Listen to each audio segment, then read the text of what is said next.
మాజీ మంత్రి కాకాని గోవర్ధన్ రెడ్డి ఆయన అనుచరుడు మందల వెంకట శేషయ్య నిర్వాకం వల్ల మోసపోయిన వైసీపీ కార్యకర్తలను కోల్పోతూ ఉన్నారని వెంకటాచలం టీడీపీ నాయకులు యనమల రాజేంద్ర, ఉప్పు అశోక్ ఆరోపించారు.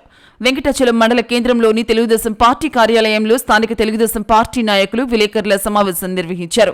ఈ సమావేశంలో నిన్నటి రోజున వెంకటాచలం పంచాయతీ వడ్డేపాలెం గ్రామానికి చెందిన క్రియాశీలక 30 వైఎస్ఆర్సీపీ కుటుంబాలు స్థానిక వైఎస్ఆర్సీపీ నాయకుడు మందల వెంకట శేషయ్య తీరుపై అసంతృప్తితో పార్టీని వీడి సర్వేపల్లి శాసనసభ్యులు సోమిరెడ్డి చంద్రమోహన్ రెడ్డి సమక్షంలో టీడీపీ కండువా కప్పుకున్నారు. అయితే వారందరూ టీడీపీ నుండి టీడీపీలోనే చేరారని స్థానిక వైఎస్ఆర్సీపీ నాయకులు సోషల్ మీడియా వేదికగా స్పందించారు. వాటిని ఖండిస్తూ టీడీపీ నాయకులు ఈ రోజు మీడియా సమావేశం నిర్వహించి ఆధారాలతో సహా చూపిస్తూ ఇందులో ఎవరైనా టీడీపీ నుండి టీడీపీలో చేరినట్లయితే మేము మీసం తీసుకుని తిరుగుతామని టీడీపీ నాయకుడు యనమల రాజేంద్ర సవాల్ విసిరారు. మా పార్టీలో చేరికలు చూసి ఓర్వలేక మీరు నిన్న మీ పార్టీలోనే ఉన్నవారిని మళ్లీ కండువాలు కప్పి మా పైన విమర్శలు చేస్తారా అని మాజీ మంత్రి కాకాని గోవర్ధన్ రెడ్డిని దుయ్యబట్టారు. మరొక నాయకుడు ఉప్పు అశోక్ మాట్లాడుతూ నేను వైఎస్ఆర్సీపీ తరపున క్రియాశీలకంగా పనిచేసే పార్టీకి మంచి గుర్తింపు తెచ్చానని, అలాంటి నన్ను మా వర్గాన్ని వాడుకుని మందల వెంకట శేషయ్య మోసగించాడని, అందుకు మేము పార్టీ వీడినట్లు అశోక్ వాపోయాడు. మాజీ మంత్రి కాకాని గోవర్ధన్ రెడ్డి, అతని అనుచరుడు మందల వెంకట శేషయ్య కల్లబొల్లి మాటలు విని ఎంతో మంది క్రియాశీలక కార్యకర్తలను పోగొట్టుకుంటూ ఉన్నాడని ఇప్పటికైనా తెలుసుకోవాలని ఆయన హితవు పలికాడు. ఈ కార్యక్రమంలో యనమల రాజేంద్ర, ఉప్పు అశోక్, సండి రమేష్, జయరామయ్య, కళ్యాణ్, చక్రి, గోపి, అశోక్, జగదీష్ తదితరులు పాల్గొన్నారు. శాసయ్యకి రాజకీయ భవిష్యత్తు ఉందా అని ఈ రోజు నిన్ను మళ్ళీ అడుగుతా ఉన్నా. రానున్న రోజుల్లో నిజంగా వెంకటాచలం మండలం మొత్తం ఈ రోజుకే మట్టి చల్లేటువంటి పరిస్థితి అయిపోయింది. వెంకటశాస్త్రి చేసినటువంటి భాగవతాలు ఏ విధంగా అతను చేశాడో, చిల్లర వ్యవహారాలు చిల్లర కత్తలుగా ఎంతో మందిని రోడ్డు మీదకి వచ్చేశారు వైసీపీ నమ్ముకొని చేసినటువంటి వ్యక్తులు. ఇదంతా ఒక తీరైతే ఉదయాన్నే పార్టీలో చేరికలు చూసి జీర్ణించుకోలేక సాయంత్రం మన వెంకటాచలంలో ఉన్నటువంటి వెంకటశాస్త్రి అనేవాడు బోకరగాడు వడ్డుపాలెం గ్రామం నుంచి 40 కుటుంబాలు గోవర్ధన్ రెడ్డి గారి ఆఫీసులో వైసీపీకి టీడీపీ నుంచి భారీ చేరికని చెప్పి 40 కుటుంబాలు వడ్డుపాలెం నుంచి అని చెప్పి కండవ లేపించాడు. వీళ్ళందరూ వైసీపీలో ఉన్న వ్యక్తులే. ఇక్కడ మిగతా పిల్లలకి ఓటు హక్కు కూడా లేదు. వాళ్ళు వైసీపీ వాళ్ళే లేదు. ఇక్కడ ఏ పర్సన్ అయితే ఒక ఉప్పు రాఘవేంద్ర అనే వ్యక్తి అయితే ఉన్నాడో, లాస్ట్ ఎలక్షన్ లో 1 రోజులు ఉందనంగా మా పార్టీకి వచ్చింది వాస్తవం. వెంకటాచలం పంచాయతీలో ఒడ్డుపాలెం కాదు అబ్బాయిది, మా తాలేరుగుంట నుంచి ఒక్క పర్సన్ చేయలేడు. వీళ్ళల్లో మీ వైసీపీ వాళ్ళకి నువ్వు కండ వేసుకున్నావని మేము మాట్లాడుతా ఉన్నాం. ఎక్కడికైనా చర్చకు వస్తాం, లేకపోతే నువ్వు కట్టించిన గుడి ఉంది అయ్యప్ప స్వామి గుడికి, ఆడికి రా, సత్యం చేద్దు నువ్వు వైసీపీలకు కండవలేసింది అన్న సంగతి వాస్తవా కాదా అని. నువ్వు బతకాలతో అట్లాంటి బతుకు వైసీపీలకు కండవలేసుకోవాల్సిన గతి వైసీపీలో గోవర్ధన్ రెడ్డికి వచ్చేసింది. ఆ పరిస్థితికి నువ్వు దిగజారు చేసావు. ఈ రోజున వైసీపీ వాళ్ళకి కండ వేసుకున్నటువంటి నీచమైనటువంటి రాజకీయాలు నువ్వు చేస్తున్నది. నువ్వు మా నాయకుడి గురించి నువ్వు మాట్లాడే యాస భాష గోవర్ధన్ రెడ్డి గారు నేను అడుగుతా ఉన్నా. ఈ రోజు రాజకీయాలు ఏ తీరుకి వెళ్తున్నాయి, ఏ దారికి వెళ్తున్నాయి? ఇంత నీచంగా ఉంటాయా? ఈ రోజు వైసీపీ నుంచి తెలుగుదేశంలోకి వచ్చారని చెప్పి మీ పార్టీ వల్లే బలమైన నాయకులను పాగొట్టుకున్నారని చెప్పి మీ పార్టీ వల్లే ఇళ్లలో టీఎంల కాడ మాట్లాడుకున్నటువంటి పరిస్థితి. ఇంకోటి వైసీపీ వాళ్ళకే వైసీపీ కండవలు వేసుకునే పరిస్థితికి వచ్చారని మీ వాళ్ళే టీఎంల కాడ మాతో మాట్లాడుతున్నారు కార్యకర్తలు. దానికి ఆధారాలతో సహా గత లాస్ట్ లో ఎలక్షన్ క్యాంపెయిన్ చేసిన వాళ్ళు కానీ ఫ్లెక్సీలతో వీళ్ళంతా వైసీపీలో ఉండి టీడీపీకి మా సైడ్ చేరారు. ఈ పర్సన్స్ అంతా ఆల్రెడీ వైసీపీలో మీ దగ్గరే ఉన్నారు. వైసీపీలో ఉన్న వాళ్ళకి కండవలు వేసుకున్నాం. ముందుగా మీడియా మిత్రులకి నా నమస్కారాలు. నిన్నటి రోజున వెంకటాచల పంచాయతీ వెంకటాచల మండలానికి చెందిన ఒక అవినీతి తిమింగలం ఒక విచిత్రమైన సంఘటన చేయడం జరిగింది.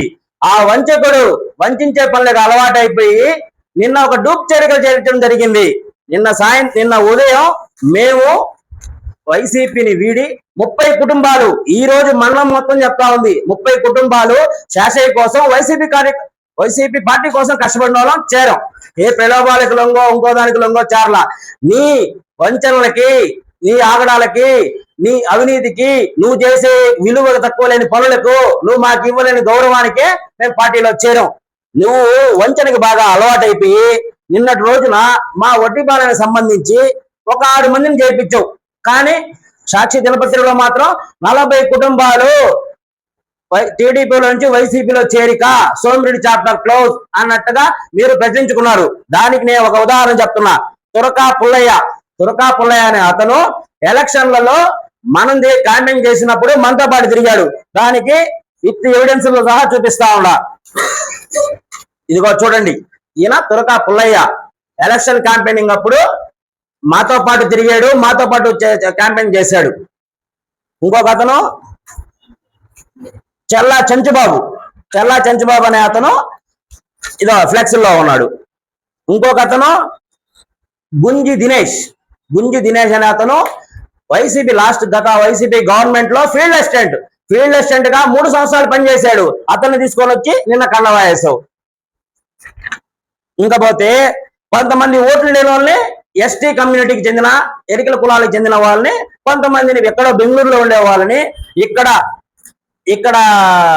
ఏదో కోళ్ళు అమ్ముకునేదానికో వ్యాపార రీత్యా వస్తే వాళ్ళని తీసుకొని కండవాలు కప్పావు. కాకుటూరులో నుంచి కొంతమంది ఎస్టీ కులానికి చెందిన వాళ్ళని కండవాలు కప్పావు. బొలమూడి ఎస్టీ కులానికి చెందిన వాళ్ళని కండ కప్పావు. ఇంకోటి ఏంటంటే నాతో పాటే తిరిగాడు శివ, గజ్జల రమాదేవి అనే వాళ్ళ కొడుకు శివ నాతో పాటే తిరిగాడు. ఎలక్షన్ నాతో పాటే ఉన్నాడు, నాకు బాగా తెలుసు. వాడు కరుడు గట్టిన వైసీపీ కార్యకర్త. అట్లాంటి వాడిని మళ్ళా తీసుకొని వెళ్ళి నువ్వు చేరిపోయడం జరిగింది. ఒకటి గుర్తు పెట్టుకో, ఒక వంచకుడా, నీ వంచలకి నీ కళ్ళబుల్లి మాటలకి మమ్మల్ని సరే మోసం చేసావు. ఈ రోజు గోవర్ధన్ రెడ్డి గారిని కూడా మోసం చేస్తున్నావు, నువ్వులు పాలు చేస్తున్నావు. దానికి నిదర్శనం ఇదే. నువ్వు నలుగురిని చేర్పించావు, ఆ చేర్పించిన వాళ్ళు కూడా వైసీపీ వాళ్ళే. నువ్వు ఎట్లా చెప్తావు టీడీపీలో నుంచి 40 కుటుంబాలు వైసీపీలో చేరిక అని? మేము చెప్తున్నావు, మేము ఛాలెంజ్ చేస్తున్నావు. నిన్న చేరిన 30 కుటుంబాలు నీ వల్ల, నీ వంచనకి తట్టుకోలేక విసిగి వేసారి మేమందరం టీడీపీలో చేరడం జరిగింది. ఎక్కడైనా చూసుకో, ఈ రోజు వెంకటాచలం పంచాయతీ చెప్తుంది, మనలో చెప్తుంది. సాక్షాత్తు దీనికి సాక్ష్యం ప్రత్యక్షంగా కావచ్చు, పరోక్షంగా మీడియా మిత్రులే వాళ్ళు అయోమయంలో పడి ఇట్ట బురద జల్లే మాటలు, అబద్ధపు ప్రచారాలు చేసుకుంటూ బతికేస్తా ఉన్నారు. నేను ఈ రోజు ఒకటే చెప్తా ఉన్నా, వైఎస్ఆర్సీపీ పార్టీ నాయకుడైనటువంటి సరేపల్లి నియోజకవర్గం మాజీ ఎమ్మెల్యే అయినటువంటి గోవర్ధన్ రెడ్డి గారికైనా కానీ, ఈ వెంకటాచలం మండలం నుంచి వెంకటశాషకైనా కానీ, ఈ చేరికలలో తెలుగుదేశం వైసీపీ నుంచి తెలుగుదేశంలో చేరినటువంటి 30 కుటుంబాలలో, ఒడ్డుపాల నుంచి చేరినటువంటి 30 కుటుంబాలలో ఒక్కరైనా సరే తెలుగుదేశం వాళ్ళకి తెలుగుదేశం కండమైనట్టు చేసినట్టు కానీ మీరు కానీ నిరూపించగలిగితే ఛాలెంజ్ విసురుతున్నా మీకు. ఒక పక్క మీసం కొరికించుకొని వెంకటాచలంలో తిరుగుతాం. వెంకటాచలంలో ఒక పక్క మీసం కొరికించుకొని నేను తిరగతా. వీళ్ళు కరుడు కొట్టినటువంటి వ్యక్తులు గత మీ ప్రభుత్వంలో లాస్ట్ ఎన్నికల ఎలక్షన్లలో మీరు ప్రచార క్యాంపింగ్ చేసుకునే పరిస్థితి నుంచి ఈ అశోక్ అనే వ్యక్తి, చక్రి అనే వ్యక్తి, గోపి అనే వ్యక్తి, ఇంకా మిగతా కుటుంబాలను అర్థం పెట్టుకొని ఊళ్ళో ప్రచారాలకి కూర తిరగలేని టైంలో వాళ్ళు ఎలక్షన్ పెట్టుకొని చేసావు. వాస్తవా కాదా? ఎలక్షన్ బూతుల దగ్గర ఒడ్డుపాలెంకి సంబంధించి వీళ్ళని పెట్టుకొని ఎలక్షన్ చేయలేక నీకు భయపడి నువ్వు చేసిన తప్పిదాల వల్ల తెలుగుదేశంకి విపరీతమైనటువంటి చంద్రమోహన్ రెడ్డి చేతకు చేరి బలంగా ఎలక్షన్లు కాడ చేస్తే ఏజెంట్లు పెట్టుకునే దిక్కుమాలే స్థితిలో ఈ రోజు పంచాయతీలో నువ్వు ఉన్నావు. ఆ రోజు నేను కావచ్చు, ఈ రోజు నిన్నటి చేరినటువంటి వాళ్ళు కావచ్చు, నీ చేతిలో గోవర్ధన్ రెడ్డి గారి చేతిలో బాధ్యతలేనని ఈ రోజు మాట్లాడుతా ఉన్నా. ఇవన్నీ ఎందుకు మాట్లాడుతున్నానంటే, నువ్వు ఒక 2 సార్లు ఎమ్మెల్యేగా, ఒకసారి మంత్రిగా, జిల్లా పరిషత్ చైర్మన్ గా, ఒక మాజీ మంత్రిగా, ఒక పనికి మాలినటువంటి వెంకటాచలంలో వెంకటశాషి చెప్పి బోక్కర్ గారు చెప్పిన మాటలు నువ్వు నమ్మి నీ కుటుంబ సభ్యులు, మీ వైసీపీ కుటుంబ సభ్యుల్ని టీడీపీ వాళ్ళకే కండవలు వేసుకున్నారని నువ్వు ఎలా మాట్లాడగలుగుతున్నావు? ఎలా పోస్టులు పెట్టించగలుగుతున్నావు? పేపర్లలో ఎలా రాయించగలుగుతున్నావు అని నేను ఈరోజు అడుగుతా ఉన్నా. ఒక్కరు వైసీపీ కార్యకర్తలే ఏదో చేసేసి మేకపోతు గాంభీర్యం ప్రదర్శించి ఇట్లాంటి అన్నిటికీ ఇంకా ఉపేక్షించేది లేదు. వాస్తవాలు మాట్లాడుకో. నువ్వు ఏదైనా చేర్పించాలనుకుంటే బహిరంగంగా చేర్పించుకో. కానీ మమ్మల్ని ఏదో కించపరుస్తూ మేమేదో 30 కుటుంబాలు చేరామని చెప్పి నువ్వేదో ఒక ఆల్టరేషన్ చేసి ఇంకోటి చేసో గోవర్ధన్ రెడ్డి గారిని మెప్పు పొందేదానికో ఈ విధంగా చేసే నవ్వులు పాలు అవుతావు. మేము ప్రతి ఒక్కటి విత్ ఎవిడెన్స్ సహా ఈ రోజు నేను చెప్తున్నా, తెలుసుకో. నువ్వు చేసే ప్రతి ఒక్క పనికి, నువ్వు చేసే ప్రతి ఒక్క డూప్ పనికి విత్ ఎవిడెన్స్ సహా చేపిస్తాం. ఎక్కడున్నా విలువ? ఏం చేసావు విలువ? నీకు భజన పడేవాడికే విలువ. నేను కష్టపడలా, మేము చేయలా, ఏ విధంగా చేసామో ఈ రోజు తెలుసు. మళ్ళీ మొత్తం తెలుసు, ఏదో మొత్తం తెలుసు. ప్రతి ఒక్కరు నిజలేసి అంటా ఉన్నారు. ఏమటేంగల కాడ కొంచెమైనా బుద్ధి ఉందా? అట్లాంటి మనుషుల్ని పోగొట్టుకున్నాడు, ఇంకా రాజకీయ భవిష్యత్తు ఉందా అంటున్నారు. నీ అంతరాత్మ చెప్పు. ఊరినే డూపు రాజకీయాలు చేసి ఏదో నలుగురు చేర్చి ఆ నలుగురు కూడా వైసీపీ వాళ్ళే మళ్ళీ వైసీపీ కండవాలు వేసుకుంటే ఒప్పుకో. కావాలంటే నీ పార్టీలోకి ఎవరైనా టీడీపీ నుంచి కానీ చేస్తా అంటే చేర్పించుకొని దాన్ని హుందాగా చేసుకో. ఎందుకు ఈ రాజకీయాలు? ఈ డూపు రాజకీయం ఏంటంటే నువ్వు మెహర్బానీ పొందాలా, మేము మాత్రం ఎదవలైపోవాలా? ఈ మెహర్బానీలకి మమ్మల్ని ఎదవలు చేస్తానంటే ఒప్పుకునే పరిస్థితి లేదు.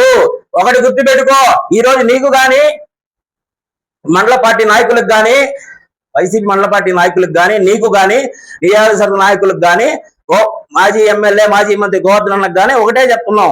ఎందుకంటే అసలు ఈ రోజు నీతో తిరిగిన వాళ్ళు నీ పక్కన ఉన్నారా? లేరు. ఎందుకంటే నీ మాయ మాటలు ఫస్ట్ లో నమ్మారు, రాను రాను అర్థం అయిపోయి ఒక్కరొక్కరుగా దూరం అయిపోయారు. ఈ రోజు ఎవరైనా ఉన్నారా? నువ్వు ఒకసారి ఆత్మ పరిశీలన చేసుకో. 2014లో మొట్టమొదటిసారిగా కాకని గోవర్ధన్ గారు పోటీ చేసినప్పుడు పంచాయతీ మెజార్టీ, మండల మెజార్టీ 250, దాని తర్వాత 300కి వెళ్ళింది. మొన్నటి పరిస్థితి ఏమైంది? 90కి పడిపోయింది. కారణం నీ వల్లే, కేవలం నీ వల్లే. ఒకటి గుర్తుపెట్టుకో, నువ్వేందంటే ఒకటే ఒక కాన్సెప్ట్ పోతావు, విభజించు పాలించు.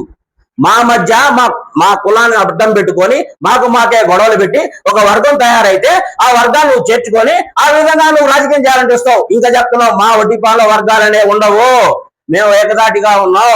నీ వంచనలకి, నీ డూప్ మాటలకి, నీ మెహర్బానీలకి ఇంకోటికి ఎవరు లొంగే పరిస్థితులు లేరు. నువ్వు ఆత్మపరిశీలన చేసుకో. ఈ రోజు మేము చెప్తున్నాం, ప్రతి ఒక్క దానికి నువ్వు చేసే ప్రతి ఒక్క దానికి మేము ఎదుర్కోవడానికి సిద్ధంగా ఉన్నాం.